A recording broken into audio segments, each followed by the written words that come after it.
How's it going, guys? David here from PhoneBuff.com, and in this video I'm doing a speed comparison test between the Google Chrome browser found on the Nexus 7 and the Safari browser found on the 3rd generation iPad. So I did clear out the browsing history on both devices, and they're both connected to the same Wi-Fi network. I actually did a fresh boot on both devices as well, so it's going to be nice and fair. I'm going to go ahead and open up both browsers. You could see that I am running no other applications in the background, so again, it's going to be as fair as possible. Now, something to note, I am leaving on the preloading feature for the Google Chrome browser on, so you can see preload web pages is always on. Basically what that does is it loads up the website as I'm like typing it in, and then when I hit go, it's gonna be like halfway loaded almost, or maybe even fully loaded. But the reason why I'm leaving it on in this case is because in my other video comparing the two devices, I left it off, and a lot of you guys were complaining about, saying that's an advantage that Google Chrome has. By taking it away, it's unfair. I feel like it was unfair by leaving it on, but nonetheless, we're gonna do this video anyway to see what the difference is. Now, to make it a little bit fair though, I'm gonna only type in about half the domains here first, and then on the iPad, and then for the other half, I'm gonna type it first on the iPad, and then on the Nexus 7, so that way it isn't too much of a big advantage. So, first website, we'll go ahead and do PhoneBuff.com, so we'll enter it on the Nexus 7 first. All right, 1, 2, 3. And as you can see, the Nexus 7 is done loading, and the iPad is still loading it, and there you go, the iPad is done. Let's go ahead and tap on an article really quick, so that way we could, test another web page. Now this one, the preloading isn't gonna be an advantage for the Nexus 7 because it doesn't know which article I'm gonna actually tap on. So we're gonna tap on the Apple removes YouTube app from iOS 6. So 1, 2, 3. See the content first on the iPad, followed by the Nexus 7, and both of them look to be done, but if I have to give the wins to one, it's going to be the iPad because it did show the content first. Let's go ahead and tap on one more article, and we'll do the Google voice search coming to the iPhone and iPad soon. So 1, 2, 3. And again, loaded up a little bit faster on the iPad. You can see like the YouTube picture and everything was populated first compared to the Nexus 7. So far, the two web pages loaded faster on the iPad. The actual home page loaded faster on the Nexus 7. And that's mainly thanks to the preloading feature. Let's go ahead and go to another website. We'll go to Engadget. 1, 2, 3, go. So I saw the content a little faster in here, but now we got the whole web page, and it looks like it's fully loaded, just about. And the iPad's still going, and now it's about done. So let's go ahead and do a scroll test really quick, so that way you can see how it will look when you actually scroll down. So I'm gonna scroll down, pretty fast on both devices, and you can see looks pretty good actually right now. So I'll scroll up really fast on the iPad, and scroll up really fast on the Nexus 7, and so far so good. Usually, from my past experience, the Nexus 7 does show a little bit of white screen while you're scrolling, but in this case, it's actually not, so that's pretty good. We'll go ahead and tap on an article. We'll tap on this guy right over here, so find the little read more icon. So 1, 2, 3. Content showed up first on the Nexus 7. And that was a really close one.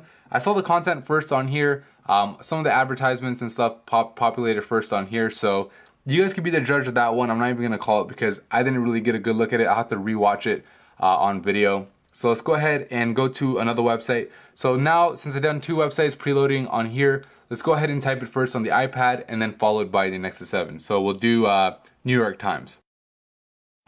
All right, 1, 2, 3, go.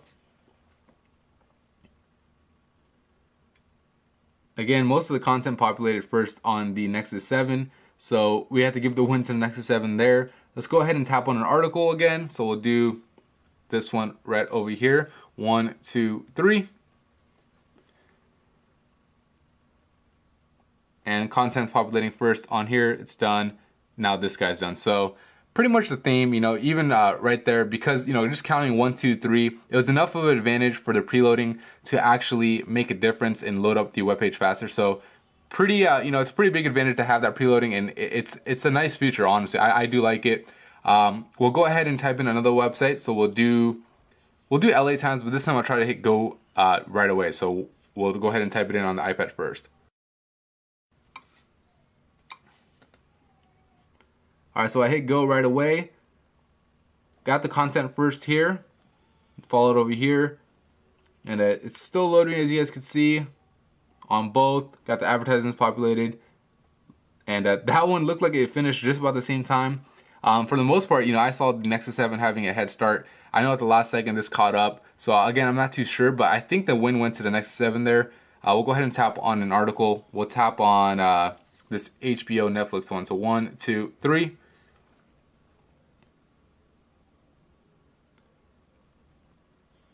Content first here.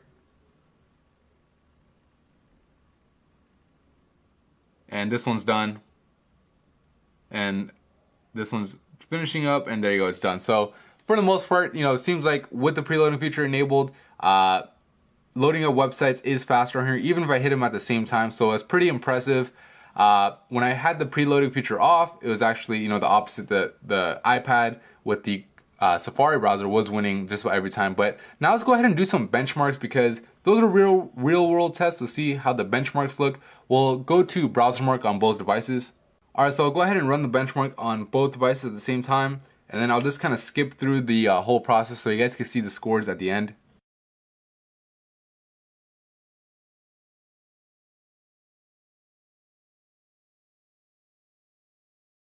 Alright, so the browsing benchmark is done, and you can see the Nexus 7 scored a 132,408 thanks to Google Chrome's optimizations, and the iPad's browser, the Safari browser, scored a 99,898. So definitely a higher score for the Nexus 7, and honestly I'm not too surprised, because I know the Google Chrome browser is really optimized. I even use it. I've compared the Google Chrome browser on iOS to the Safari browser on iOS, and the Google Chrome browser actually beat it out. So we'll go ahead and do another benchmark. We'll just do the HTML5 benchmark. Alright, so I'm just going to the HTML5 test website, and it'll just give us a score. So 369 for browser compatibility, and 324 for browser compatibility on the Safari browser. So again, from the benchmarks, the Nexus browser, the Google Chrome browser, scored better. And from some of the real world tests, as long as we had that preloading feature enabled, it did score, load those home pages faster.